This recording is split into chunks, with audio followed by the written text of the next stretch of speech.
The last tool we're going to cover today is going to be your magic wand tool. So the last tool here tucked in your toolbar. And we want to select for this blue sky.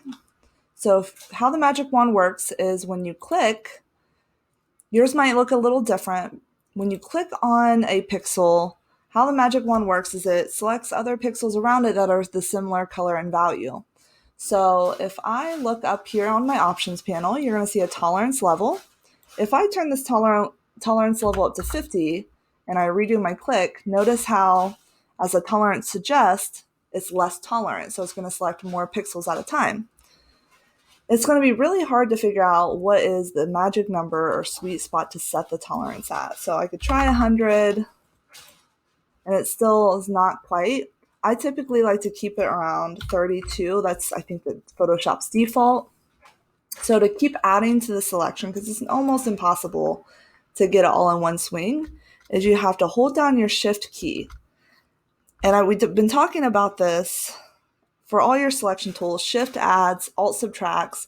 And really what those keys are doing is, if you look in your options bar, it's just switching these options here. So you have your regular, you have add, you have subtract. Okay, so you'll see when I hold shift, see how it magically switches up over here without me clicking on it.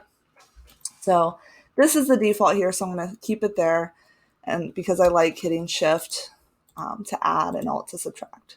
So I'm clicking with my shift key to continue to add to my selection here. And your magic wand works best on images that have a lot of contrast or like really defined edges, like so on. It really struggles when you start to have edges that are similar in color, that are hard for it to figure out what to do. So I've zoomed in here and I want to get these tiny little pixels here. And again, this is hard to figure out, so I'm going to Control Z to step back.